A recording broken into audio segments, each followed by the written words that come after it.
Right, so you've come out of prison and you're still frightened because of threats that are coming through. They swore they're going to take my arms and legs up when they get hold of me.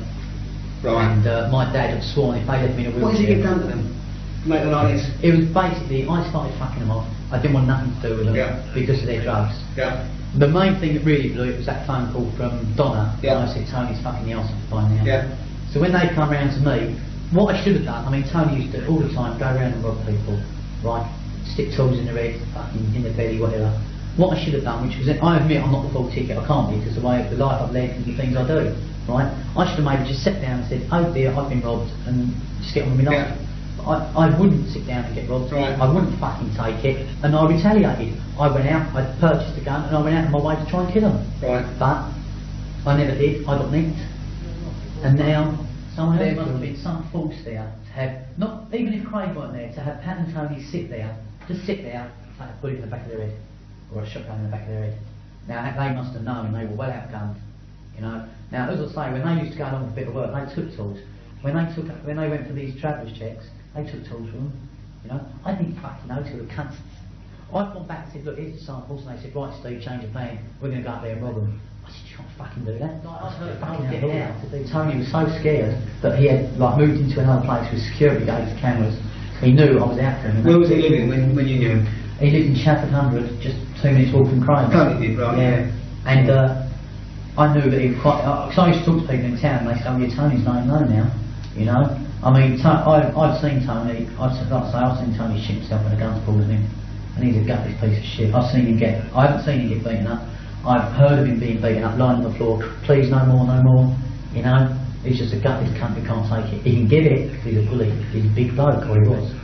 You know, I'd like to go and rub shit in his face right now, simple as that. If I could get hold of him, just the most disgusting thing I could do would be rub shit in his face. And you're still frightened because of threats that are coming through. They swore they're going to take my arms and legs up when they get hold of me. And my dad had sworn if they left me in a wheelchair. What did you get done to them to make them like this? It was basically, I started fucking them off. I didn't want nothing to do with them because of their drugs. The main thing that really blew it was that phone call from Donna. And I said, Tony's fucking the arse by now. So when they come round to me, what I should have done, I mean, Tony used to all the time go around and rob people, right? Stick tools in their head, fucking in the belly, whatever. What I should have done, which was, I admit I'm not the full ticket, I can't be because of the way of the life I've led and the things I do, right? I should have maybe just sat down and said, oh dear, I've been robbed, and just get on with my life. I wouldn't sit down and get robbed. I wouldn't fucking take it, and I retaliated. I went out, I purchased a gun, and I went out on my way to try and kill them. But I never did. I got nicked, and now someone else has done it. How much have I paid you for it? He hasn't told me yet. He's giving you a ballpark figure. He must give you so you can work out whether it's worth it or not. Yeah, nothing at all. And I phoned him up just before I come down here to see you. I said, have you sorted out the wages yet? He said, see, they said yesterday it might take up 2 pages. He said, it all depends how much it takes up. Oh, I see. So what you're saying is that he'll go and market it. If he can sort the wages out before he prints it, you've got to agree to it, have you? Or is he going to print it anyway? I assume I've got to agree to the wages and sign something. I haven't signed nothing to say it. He said he's going to show the police. He's shown you guys, I don't know if you said. You said you didn't know, didn't you? He said he spoke. He hasn't shown us personally. I understand that as a result of him speaking to one of our firms for the incident office, we're down here today. Well, that is the only reason I've sold this story. Is I'm so fucking broke. Not because I paid someone to go and nothing. Because one, I wanted personal vengeance myself. And two, how could I trust open? Like Tony, because Tony was such a great mate, I give him a set of keys to my house. Pat had a set of keys. I'd set my girlfriend had a set, right? Doors open, Tony's walked over. See, now Tony committed an offence here. Now me saying that, I can't. He's dead, isn't he? He's dead, yeah. Right, Tony walked in.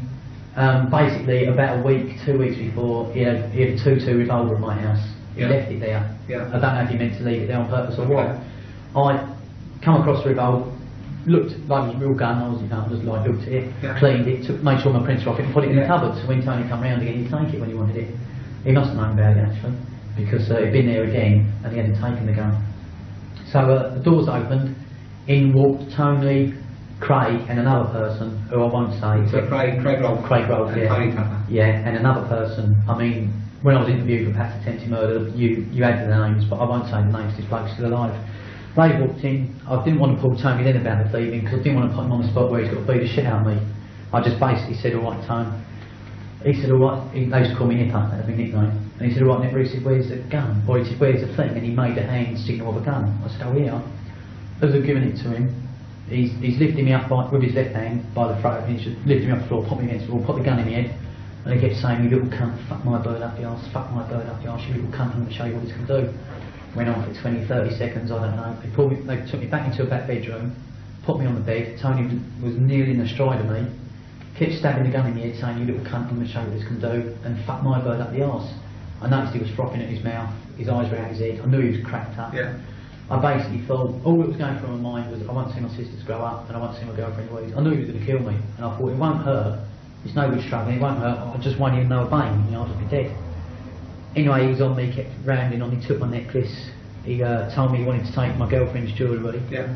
I just said, yeah, all right, Tony, I'm not saying, yeah, all right, you can take it, just, yeah, all right. I was confused, I was fucked up, I didn't know what was happening. Yeah. He put the gun away, pulled out a meat cleaver, and said, right, you've got to pay your hand or your foot. So I thought, well, if he chops off my foot, I can't walk. If he takes off my hand, I can still shoot him. Then, when he did that, I thought, I'm going to shoot you, cunt. That was all I thought. I was sitting on the bed, I held out my right hand, held it up in the air, and I turned away and shut my eyes and thought, oh, I knew I was going to scream, I knew I was going to cry, I knew it was going to hurt. And I was just waiting for it to happen. After about 10 seconds, nothing happened. I opened my eyes, looked at him, and he was just standing there, big grin with a meat cleaver in his hand. With that, he's put the meat cleaver in his jacket and walked out of the bedroom door. I've jumped up. The third person who was there, who I won't name, has grabbed hold of me, and I said, what the fuck have I done, Tony? You're a cunt. I said, why are you doing this to me? This bloke said, leave him, let him calm down, it'll be alright. I said, what the fuck have I done? I pushed him away, gone to walk towards Tony, he's turned around, pulled out the meat cleaver again, and he's lifted it up to hit me in the head. Well, I just stood there and I thought, well, fucking do it if you're going to do it. With that, this other person grabbed hold of me and Craig, and they pushed me back in the bedroom and said, then leave him, let him calm down. With that, they walked out and left. I sat on my bed for about 5 or 10 minutes. My girlfriend. I don't know. I'd show that's the sort of stupid thing you would say. Yeah. But I mean, I obviously used to speak about this in prison. I speak about it all the time. Yeah. Not because I think I'm something clever, because I told them to fuck off, or not because I think I'm something clever or brave or heroic or anything. But it's when you talk to people, you talk about things like the amount of blokes who would say, oh yeah, fuck the arse off her. It's just something you say. Yeah. And because Tony thought he was a big fucking hard nut and a piece of shit that he was, and he was cracked out his head, he thought, come round and teach me a lesson. Because I was basically fucking him off. He wanted to come round and he wanted to fuck me off. Probably turned into a bit of an embarrassment. Yeah. You know what I mean? Yeah, the big old Tony Tucker. Yeah. The big old Tony Tucker don't get fucked off by a little cunt like me. Yeah. You know? And that's what it blew it all out of proportion. Yeah. But the most he should have done was come around and like capital drugs over our people. We'd often go out with him. Tony would like go up to say a deer in a club or something and say to them, or like, you know, got any drugs, or you say, no, anyone's got any drugs? They say, yeah, what do you want? He'd tell them. When whoever come along with the drugs, Tony was to take the drugs, slap around the face and tell them to go away. So they were getting their drugs for free when they went out. They were just robbing people all the time. And when they were getting money, they were spending it on drugs. And basically, they just they robbed off others for themselves. And they were just heavy drug users, but they could afford to, you know, they could afford their habit. You know, because people would like to suck up to them and give them drugs and give them money because they feared them. And where they were getting into this drug scene heavily, I began to break away from them.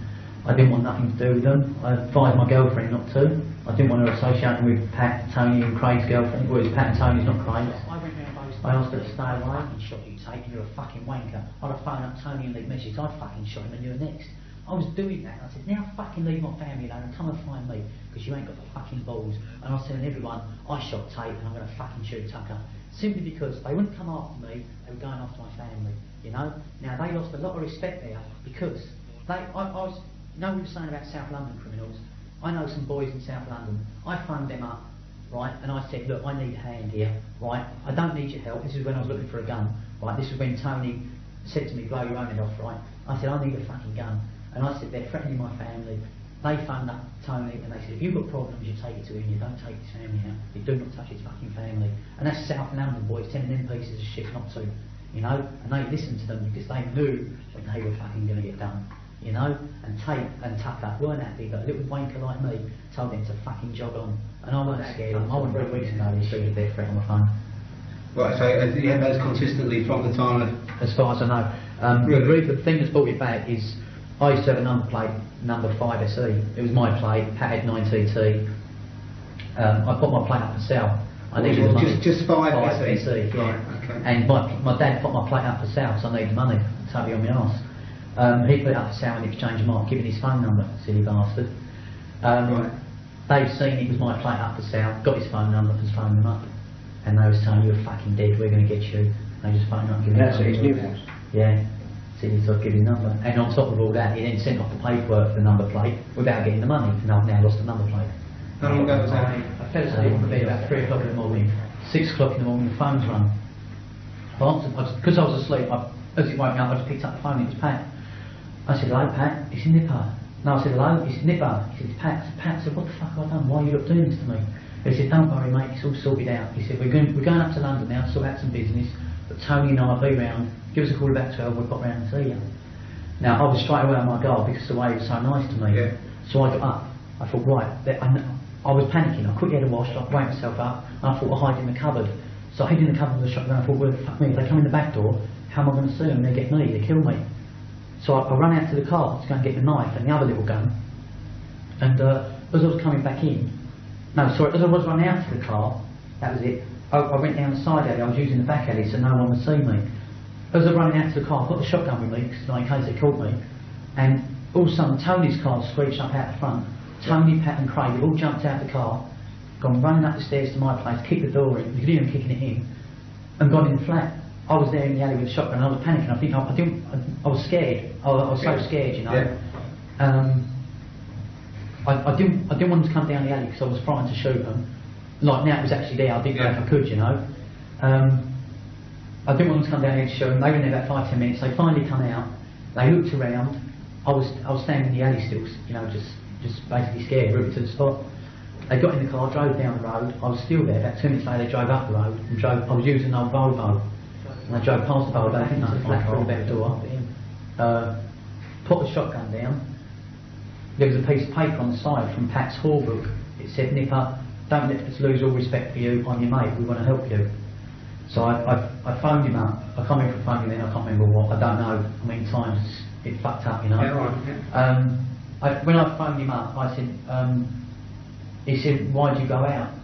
I said, you come round to kill me. And he said, no, we're your friends. We're going to help you. And I said, no, you're trying to kill me. And he said, no, we're going to help you. And I said, well, why did you all kick the door in to try and get me? He said, why did you run? I said, I was outside. I said, I was scared. I said, you only come around for one thing.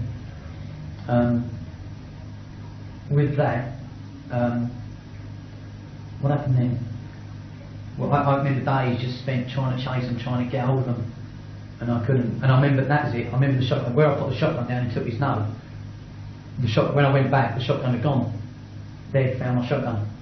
Right, I left it there in panic to get out of the house. After I phoned them, because I phoned them from the house and said like the message, I knew they knew I was at the house, and I just phoned out the back door, got in the bar and drove her off. They've obviously come straight back. They've come straight back, and I'd left my shotgun there and they took my shotgun. Yeah. See? So I lost that.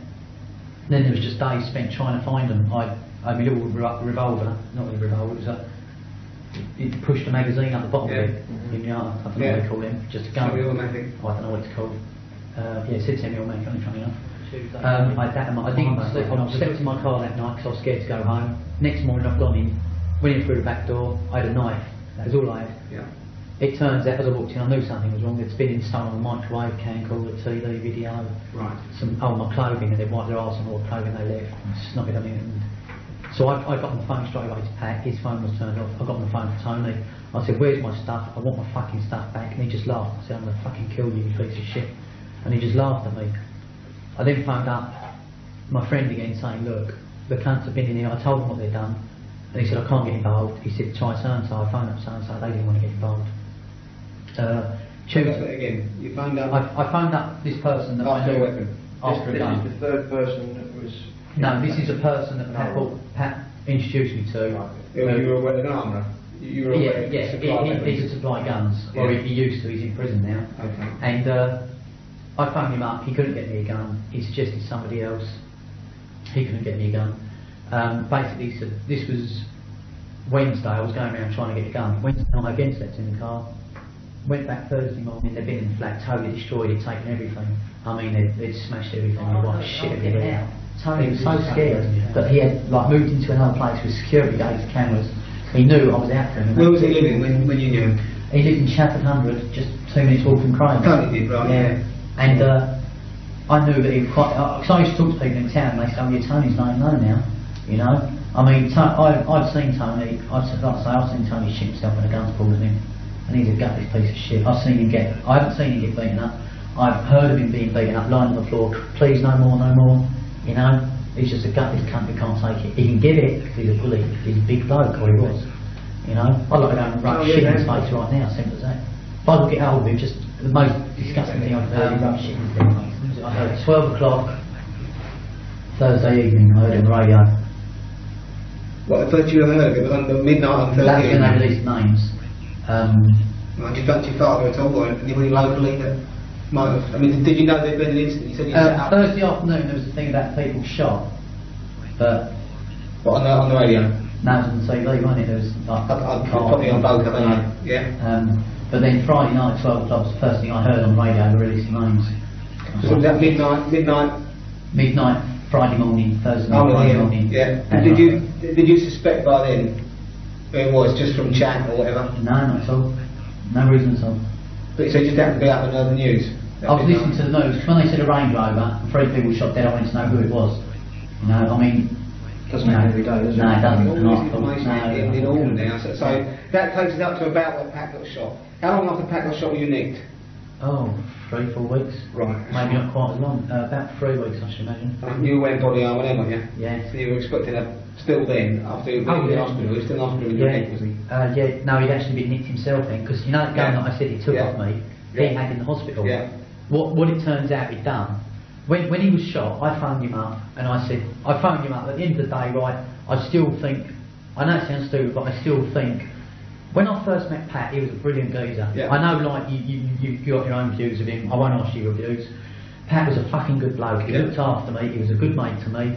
If I wanted anything, he would help me out. I didn't have nothing, and he helped me out. He gave me food in prison. Yeah. He got me steroids. If I wanted anything, Pat would help me out. And he never wanted nothing off me. There was nothing I could give him. We were just good mates. So in a way, I still got a life. I still think of Pat as a good geezer. And that sounds stupid, No, right, okay. But there's at the back. I fucking hate the bloke for what he done to my. It wasn't so much him; it was Tony. I think I fucking hate him. I was quite happy shot Tony, but there'd been that slight hesitation to shoot Pat. Do you see what I mean? Because Pat was, I mean, we were really close went back a mates. bit, yeah. But he fucked up because he became involved with Tony. Yeah. And I mean, Sarah said it. Pat We and haven't Tony- got to that bit yet, have we? That why is you so hate Tony? Well, because when he come round and he robbed me and he threatened my family and that. Is that as far as it goes? Yeah, that's why I hate him. He put that gun in my head. I suppose you know the saying, never pull a tool unless you're going to use it. And I say to this day, he should have pulled the trigger when he had that gun in my head. You know, he should have done that. It turns out he was so cracked out his head that he didn't, or whether he was so gutless that he couldn't. I don't know, but he was frothing at the mouth when he was like going. And he should. That is why, knowing the sort of person he was, I honestly believed that he was going to kill me. And like I say, I'm not a hero, I'm not brave. I didn't cry. I just accepted my fate, and I just gutted. I wanted to see my sisters grow up. That's all I wanted to do, and see my girlfriend. And that is all I was thinking. And that was when I decided I was going to kill him. But someone's beat me to it. But my father actually had a hitman go round to his house with a gun looking for me. They received threats Say that about again. Your father? There was a black. Well, my dad was indoors one day when all the trouble was coming down. Yeah. And there was a knock on the window, knock on the door. Sorry, because he knew the trouble. He went to the top upstairs window. He looked out. He said his description was there was a big bloke there, dark, with a long overcoat on and gloves. This was in summer, and he said in his pocket he had a gun. He said he had a gun that he was Which pushing is out. dark, does he mean coloured or dark skin? Dark hair. I can't remember if he said he had a beard, because when he told me who I thought he was, I thought it was a bouncer that worked for Tony. Called? It doesn't matter what he was called, does it? You know, because I might be saying the wrong thing about the bloke. I might be saying, in other words, he's like walking around with a gun trying to find me. But he'd come to kill your old man? No, my dad's opened the window and he said, yeah, what's the matter, mate? He said, Stevie. My dad said, no, he don't live here. He said, oh, Steve Ellis. He said, he told me he lived here. My dad said, no, I've got a chest. He said, I'll just tell him I've got something for him. And with that, my dad's pulled the window shut, run down the stairs. He said, when he thieving stuff off me, I caught Tony and Pat thieving my stuff. Turns out they were furnishing where Paul and Donna were living. Right, so there's your chapels and your furniture and stuff about your flat? Yeah, almost everything they took went to the girls' place. And this night, I'm in bed. Donna knew Tony was at home with Anna. Yeah. Paula knew Pat was at home or trying to reconcile his relationship with Sarah. Yeah. My girlfriend's at home, and I'm lying in bed watching TV. The phone's rung. I picked up, it was Donna. She said, "Oh, Steve, do you know where Tony is?" So I said, "Well, he's at home with Anna. Probably fucking the arse off her by now." Just a sort of stupid thing, a stupid crap not way to say. Right. Thought nothing of it, hung the phone up. Anyway, that was on the Sunday. Next Friday and Saturday, Tony and Pat were at my place having a party. This is when I called them feeding the stuff. I thought they were. I didn't know until like Monday when I was cleaning up my flat and I realised they'd actually stolen it. So on the Tuesday morning, the next morning, When you say stuff, what are you talking about specifically? they'd stolen my toaster, my kettle, some tea towels, some towels, some food, and I think they'd taken the iron. I'm not sure. Okay, right, so just little household appliances and They just took those few things, yeah. This was on the Friday and Saturday. Yeah. Sunday I've gone back to my flat, it was a complete shithole. I went out for the day, Monday I'll come back. No, sorry, Sunday they left. Monday, because I've been sleeping in my car, so I just didn't want nothing to do with them, Right. but I couldn't get them out of my house, Right. my flat if you understand. Yeah. Monday I've gone back, seen they'd stolen my stuff. I had to do, I can't remember what I had to do on Monday, but I didn't start clearing up. Well, I started clearing up. Tuesday morning I'm clearing up. The door's open. As I'm clearing up, I realised I wanted to call Tony and Pat and say, "You've thieved off me, I want you out of my life." About being a hit went wrong, they were the ones that were actually chartering the hit. Yeah. And I mean, would that, and it hints at as a person they would did, would that be you? I did hear, funny enough, yeah, that night, I heard the story. I mean, I phoned up some of my friends in town and they phoned me. Yeah. I heard that the meeting was, they were sorting out a hit that night to get me nutted. That is what I actually heard. But I was also believing that it was another phony drug deal they were setting up. This is what I believed it was. But then somebody's come back and told me, "Steve, they were actually sorting out you to get you nutted." And because the person they were meeting was a hitman, somebody they'd upset a few weeks ago had already got the hit out on them. See? So it just backfired. They've gone down to arrange a hit on me, and Bob's your uncle, they're fucking their heads blown off. And I think he's brilliant.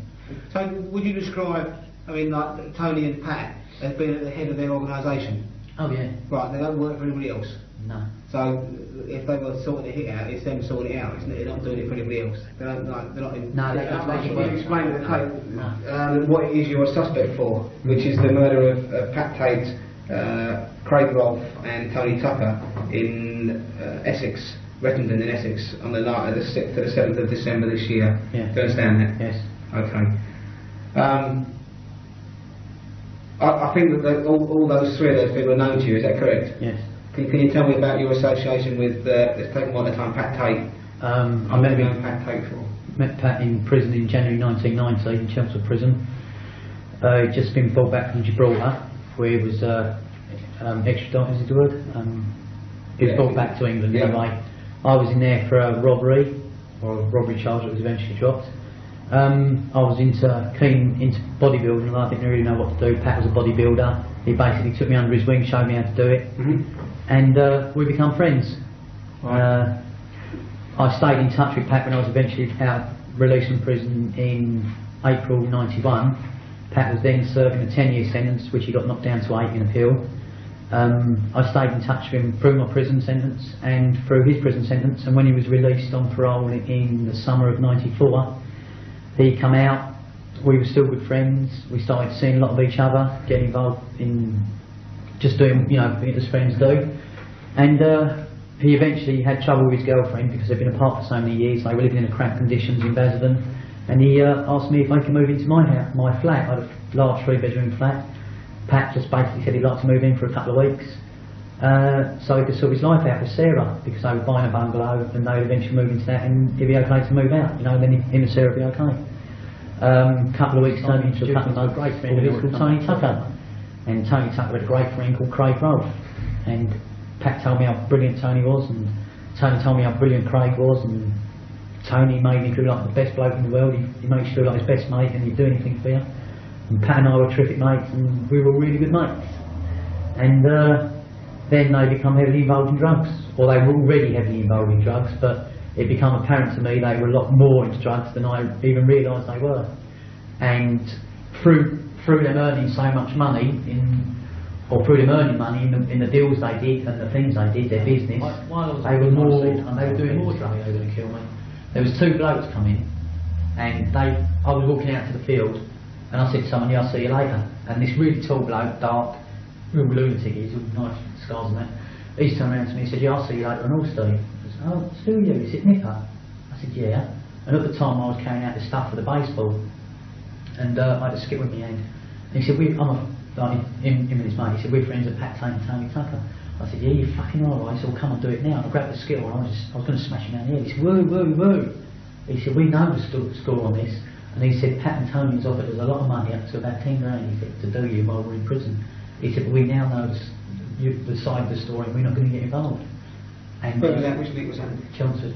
At Chelmsford, Yeah, right. and the prison actually knew about it. There was a lot of grief in there. Right, so it was on record over. Oh yeah, and there was a suspected gun in the prison, and one of the POs, like principal officer, he called me in the office and he said, we think the gun might be for you. Apart from the threats, I was saying, you obviously made your own friends in there. oh yeah. I mean, I'm happy-go-lucky. I don't treat people like dirt. I don't think I do, and I'd laugh. I'm out for a laugh. I mean, while I was in there, the police wanted me put. I mean, you wanted me put on special protection. The police that were involved on the case put me on the numbers. You know, the Rule 43 protection. I said, I'm not going on protection. The screw said, it's best you do, because Pat's in the prison and you know what happened.